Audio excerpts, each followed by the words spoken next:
Well, hello, everybody, and welcome to the latest episode of the HR Check Chat video podcast. And with me today, we have a very special guest. It is Geoff Webb, who is Vice President, Solutions, Product, and Marketing Strategy at isolved. Welcome, Geoff. Hey, thanks for having me, Brent. Yeah, absolutely. I'm really looking forward to today's podcast. There's a lot of, well, isolved came out with, or is about to come out with a report, and it's called Pause, Pivot, or Plan: HR Trends for 2023. And that's what we're going to focus on today. And I understand there's a lot of really good data in there, and I've had a chance to peruse the report, and I have to agree. And maybe we could start off there. After maybe you just share a little bit about yourself, Geoff, and your role at isolved, maybe to just give folks kind of a glimpse into what you do and a little bit of context here. Yeah, absolutely. I'd love to.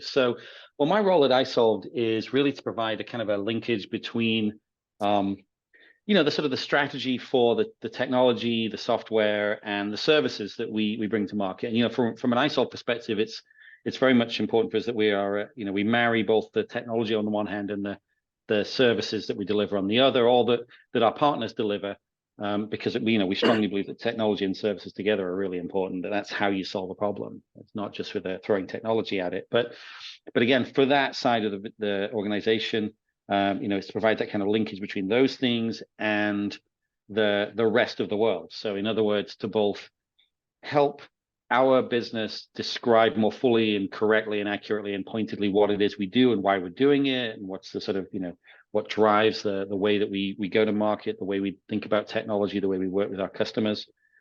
And also then to provide the sort of the inbound aspect of that, to spend time talking to our customers, which I do a lot, talk to people like yourselves, who are industry thought leaders, who are really looking to the future of the way the technology and the services are delivering solutions to some of the biggest challenges that HR people face today and in the future, and make sure that that information is coming back into isolved so that it continues to shape the direction that we take the things that we do to help our customers be successful. So it's really a sort of a two-way communication role. And from that perspective, it's fascinating. And I get to see sort of the cool new technology. I get to look at the services and things that we and our partners are delivering. And I also get to talk to customers and thought leaders and influencers like yourselves on what's interesting and what's going to be driving the future. So it's a great job. I love the job. I got to be honest.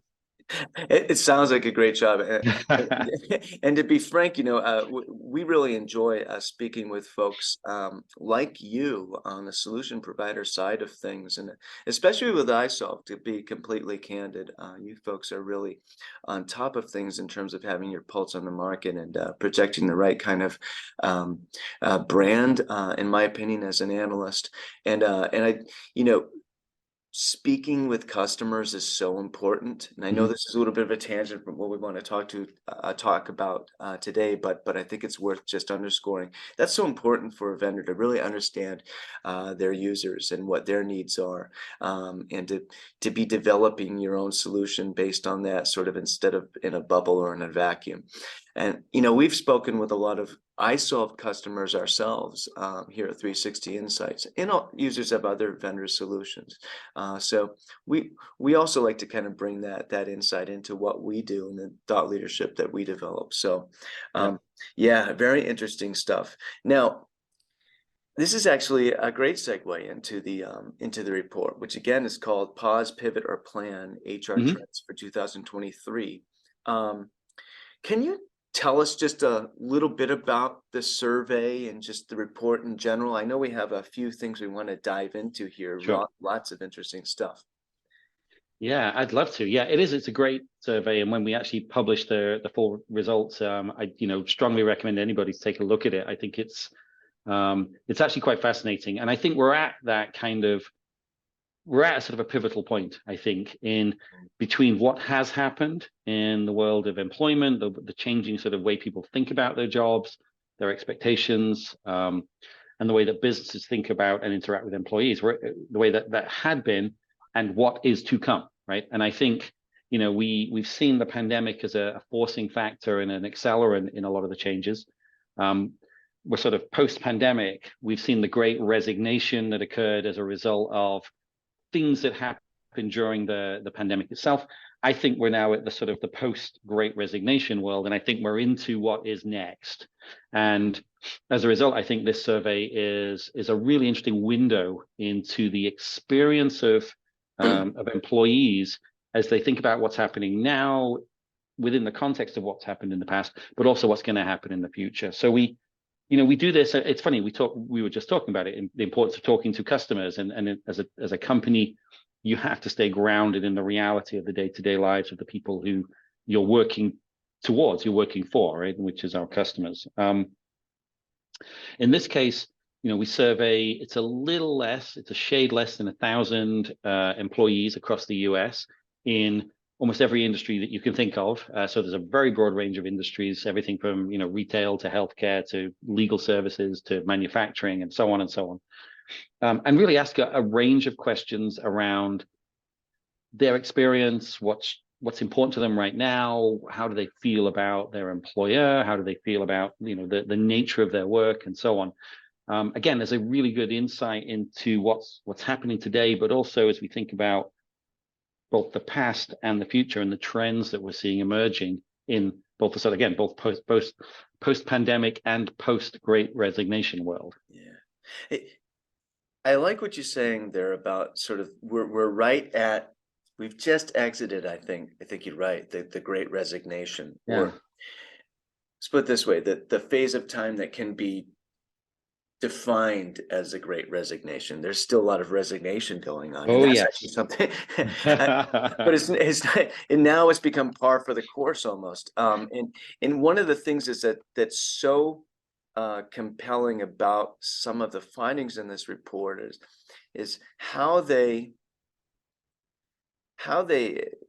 trying to reconcile them with some of the other things going on, the macroeconomic conditions. Because we're not exactly in a booming economy right now, but it's kind of I'll use the words, it almost seems like kind of a schizophrenic economy. I hope it's okay that I use that word, but it's some of it is kind of booming or not booming, and some of it is some other pockets having some problems. And we saw some big layoffs in like the big top tier, global tier high tech companies, but then there are a lot of other companies in high tech software that are hiring. There are other pockets of the market space that and the market in general that are hiring and having a talent shortage. So it's interesting. One of the findings was that I think 2022, this was conducted in Q4 of 2022, I believe, correct? Right. It was right at the end of last year, and so right at the beginning, finishing up right at the beginning of this year. Yeah, so we were seeing essentially the same sort of news that we're seeing now around economic conditions.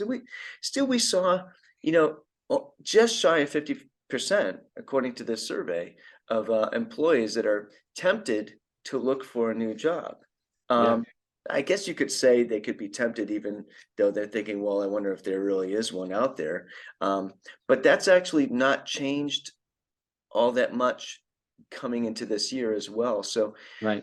What are your thoughts around all of that? What are your thoughts?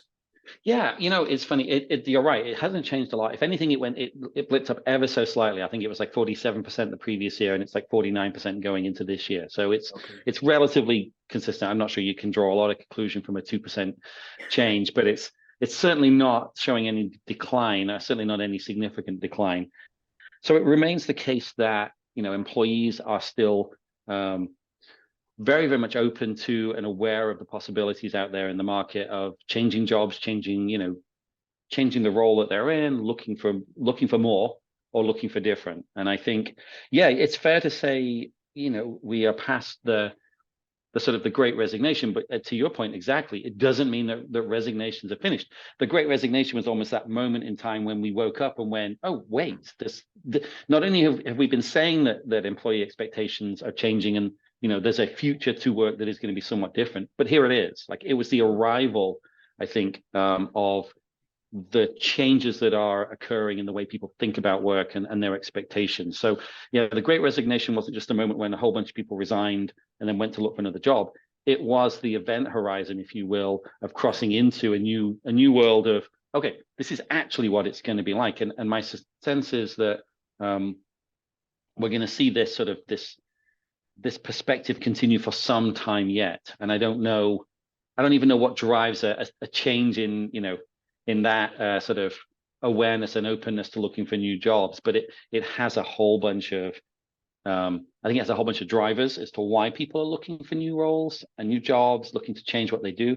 And I think it ultimately itself drives a lot of changes in the way that businesses are going to have to think about the relationship between employer and employee, the role of HR in the business, the way that they invest in those things, what things they invest in, even how they understand the things that they should be investing in. I think that is what we will see now begin to really change over the next year or 2 years, is a reevaluation and a reawakening, almost a renaissance in rethinking about the role of, that relationship between employer and employee. Yeah. Oh, a couple of terms you used there: renaissance, and also event horizon. Thank you for that one, because I think that really that does really capture it. We say cross the Rubicon, or inflection, Oh, that one too. Yep, always good for that one. which analysts say way too much inflection point. So, event horizon. I'm going to steal that. But in any event, one thing, this you'll actually laugh. I've had a draft blog entry for the longest time, and I just kind of abandoned it because it took a long time to write, and it didn't seem to I couldn't get the turnaround at the end. But I was calling it The Great Expectations. Mm-hmm. Obviously, it was a play on the book by Charles Dickens, but Yep. it was also, but I noticed you saying their expectations just now, and I did actually notice in another report by isolved earlier in the year Mm-hmm. that phrase was used: employees' expectations. I thought, Eureka, there's something there. So I may yet complete this blog entry at some point, but there are new expectations. Mm-hmm. That calculus that sort of defines the employee-employer dynamic, I think, Sure. is forever changed. We have, pendulum always swings way in one way, and then it comes back a little bit, but it's never Mm-hmm. going to go back to what it was before, where, economic conditions turn for the worse. And it's definitely, let me put it this way: I don't think we're ever going to be in an absolute higher employers market versus candidates market ever again. I think it's going to be much more sort of a combo, Mm-hmm. and it'll be a little bit one direction versus the other, but we're not going to see these stark differences. What do you think? Yeah, my suspicion is certainly for the foreseeable future, which could be a very long time. I think there's much more of a sort of an equality, an equitable nature to the relationship. I think that has been proven that, the changes that have been occurring for the past, I would go back even say, 100 years or more between employees and employers have sort of grown to fruition. And it was like kind of like if I could use a sort of a gardening analogy, you put the seed in the ground, and after a while it reaches a point where the seed case breaks and that little sapling shoots up and starts to grow. I think the pandemic was that moment when that seed case broke open, and all of that pent up energy of people's expectations and what they want from work, and the application of technology and the nature of the internet and everything else sort of all came together to drive this, this new sort of flowering of a new approach and new thinking around, well, this is actually what I want from work, and employers going, well, this is how we're going to do that in order to keep the good people that we need to keep. I think it could be a long time before we see as significant a change. You think about the role of artificial intelligence in the workplace, and we see the sort of a lot of conversations around, the sort of the technologies that are out there right now grabbing headlines, in their capabilities that have the potential to move the pieces around a little bit. But I think fundamentally that relationship has changed and probably will not change back for any, potentially within any of our lifetimes. I think a new stability has reached in the way that people interact. I think the things that they care about, the things that they expect from their employer, and the way that employers meet those expectations will continue to evolve, and probably have to continue to evolve. Mm. Yeah, I think absolutely. And you know what is interesting is how the employee experience plays into this, right? And I know Mhm. in the report that iSolve sort of sets forth some ideas around that, in terms of trends Yeah. reflective of could you just delve into those a little bit for us? Yeah. Yeah, we saw. So when we looked at the results we were getting back, again, we're asking a lot of employees a lot of questions around, their view of the world. And really what we're looking at here is a way to synthesize the results back into something that makes sense for HR professionals, employers, and so on, to sort of start to look at what are we hearing? Like, what are the consistent themes running through this? We really sort of four areas that we felt were worth focusing in on. The first was your talent acquisition, right? And I think that's probably not a great surprise to anybody, but it becomes so important to put in place the right things to understand why people stay, to understand what motivates them, to not not go looking, and if they do look, to make sure that you still become the most attractive place to stay. And so we really saw a lot of, look, there's advice we can give, and there's things that we can talk about around that talent acquisition that are so important. If you lose people, you're back to a whole bunch of work and a whole bunch of pain. The best employee that you recruit is the employee you don't have to go and replace, right? Let's keep the people that are good people. Mm-hmm. The second was really to and this comes out of some of the drivers of that retention, is investing in employees themselves, in their ability to develop, in their ability to become to sort of enrich their experience, enrich their career, get more training and development, skills, upskilling. And we've seen a lot of conversation, a lot of interest in learning and skill development and training and so on, and sort of building career paths through training, which I think again is really important when you're thinking about why people stay. It is, the employees tend to give employers a relatively poor score when it comes to skill development and sort of career pathing. So it's a great way to attack that problem early.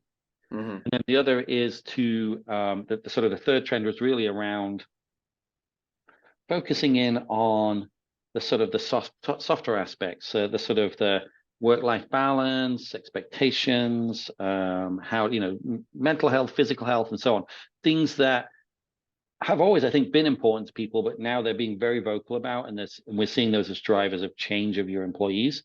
Mm-hmm. So I think we saw a lot of commentary in those areas. How do we provide a better employee experience when it comes to the softer side of the business, culture, experience, work-life balance, and so on? And then the fourth one was around the use of tools to better understand what's really going on. In other words, if you're going to do all of those things, be focused, be targeted, be driven by data, dig into an understanding of what's actually driving those behaviors, so that you can use analytics to spot things that you might otherwise miss. This is especially true for typically overworked and swamped HR teams who are just trying to get through the day. It's very easy to miss emerging trends in employee behaviors. Are we drifting in certain areas that we shouldn't be? Are there certain problems becoming real for us as an organization? Are we starting to, our costs spiraling, et cetera? Analytics enables you to sort of see those things early and then put in place the changes that you need to put to address them before they become an actual business problem for you. Well, that's really interesting. That's super interesting. Some of those trends that you mentioned, Mm-hmm.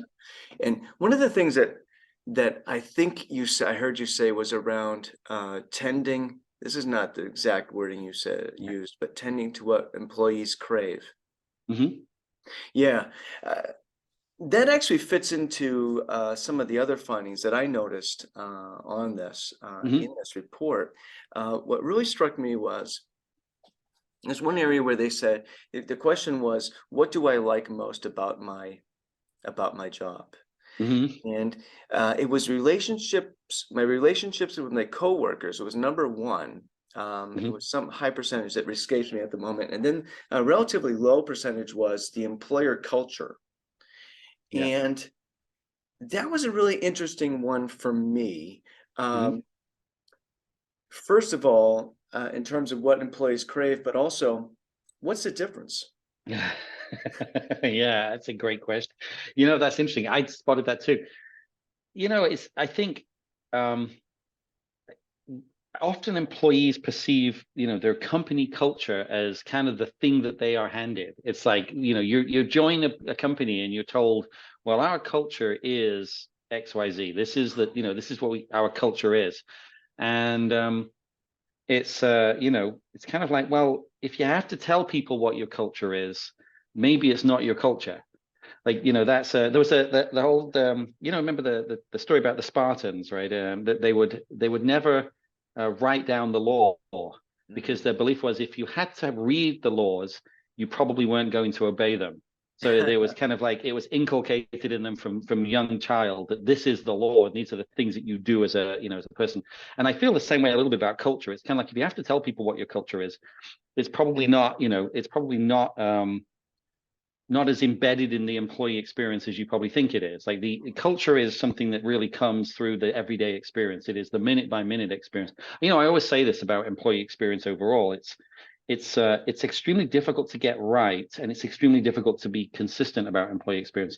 Customer experience, where businesses invest a vast amount of money, we interact with our customers, in a fairly sort of punctuated way. You sort of have an interaction for a while and then you don't.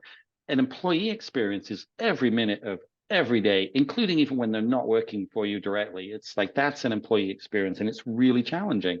And culture's kind of like that. It's culture is, the experience of working at a place. It isn't the thing that's on the motivational poster in the lunchroom.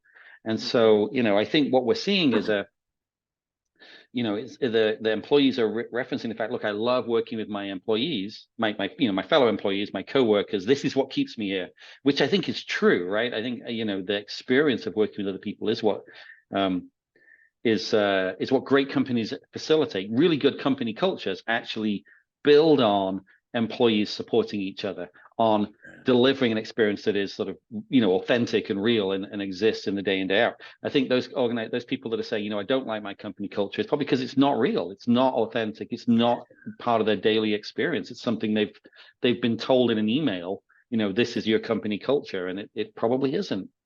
That's a great point because how many employers work, go out of their way to sort of promote and establish a scary culture or a culture that's not, does that make sense? Absolutely, yeah. Yeah, it's to me, a bad culture festers, whatever it is. Hmm. Well, there's always a culture, and it will fester and become whatever it's going to be, which probably isn't good, or has is apt not to be good without intentionality behind it from leadership at the organization. Yeah, I agree. Bad cultures are really what, it's to a degree, as bad a behavior as they're prepared to accept and leave in place. And I think, and I think we've all seen those companies, and maybe some of us have even worked at them, where, the sort of senior leadership goes off site for a week and comes back and says, oh, okay, we've decided what our company culture is. And you're like, no, that's not how this works. Like your company culture is what happens minute by minute, day in, day out, in the interactions between the employees and the employer, between, the things that actually happen in your business. That's the reality of your culture. And it is an aggregate of a whole bunch of smaller elements. It isn't a thing that you were told. There should be rules, there should be standards of behavior, there should be objectives, and there should be guiding principles. But culture happens. Culture isn't enforced. Right, right. That's the way to put it right there. And you know what? I think this does provide a nice sort of segue into the next question that I have around the report. The report references some survey findings of yours from last year, Hmm. of HR leaders, and they were putting it right through 2022. They were putting a really high level of prioritization on the employee experience, which is great. I mean, that's really important. Yeah. But then we have this high percentage of employees that are contemplating or tempted to look elsewhere for employment. Uh, Hmm. so, I think it begs the question, how does what kind of reflection is this on HR organizations' efforts in the employee experience realm? I mean, this might kind of this might feed back into the four themes that we were talking about a Yeah. moment ago, but I'm just curious your thoughts there. Yeah, I think a couple of things I would say. One of the things that the report does highlight is there's a significant portion of employees think that there isn't much of a focus on employee experience. I think it's almost like a third of employees said, my company doesn't really prioritize employee experience, and about half of them say that actually it's at least it's at best average and often poor, right? So you know, I think there is a long way to go to build good employee experience. I also think, in defense of businesses and HR teams, to a degree, employees are figuring out what a good employee experience is too. It's not like I think everybody knows intuitively exactly what they need. To a degree, we're still learning as employees. I think you look back at the experience of going hybrid, and I think people's expectations of, working from home all of the time actually were very different from the reality of working from home all the time. And I think, we as human beings are not always very straightforward. We don't always know exactly what it is that makes us happy. We're not always, and it's not always the same thing. It's not always consistent. So I think businesses and HR professionals, specifically, have been working very hard, at least in a good number of cases, to understand what drives good experience, and then to build a good experience in. It takes time to do both, and the challenge that you have is that while you're understanding what people think is a good employee experience, those people's understanding may be changing too. What they want to see may be evolving itself. So it's kind of a little bit of a moving target. So I think there's been a good amount of work put into building a good employee experience. We're clearly not there yet.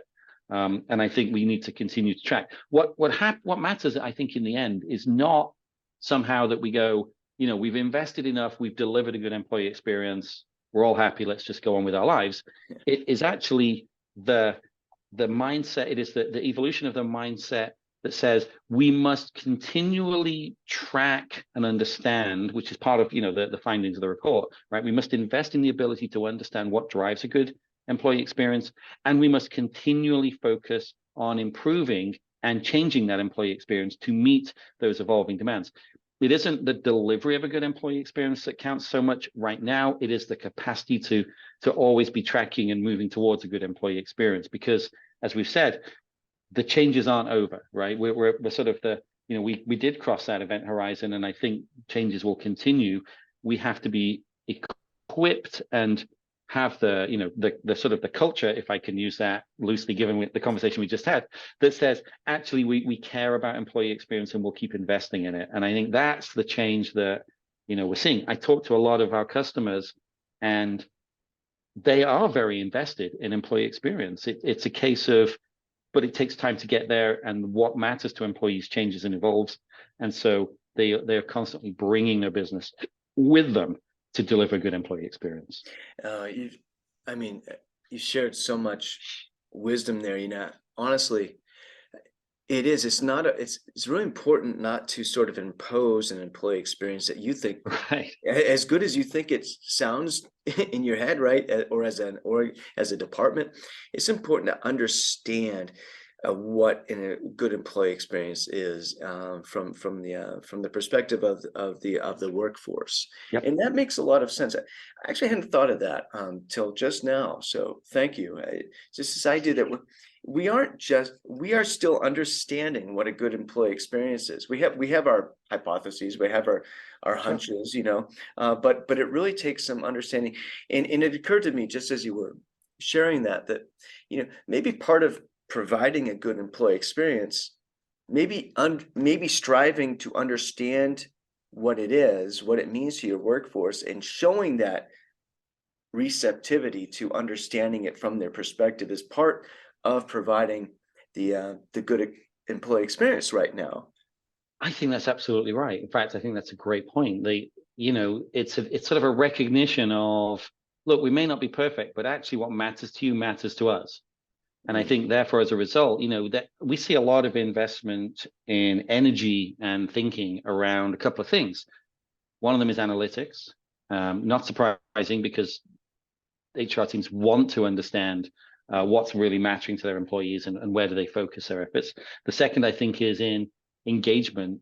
of, measurement and engagement. How do I, am I going to survey my employees?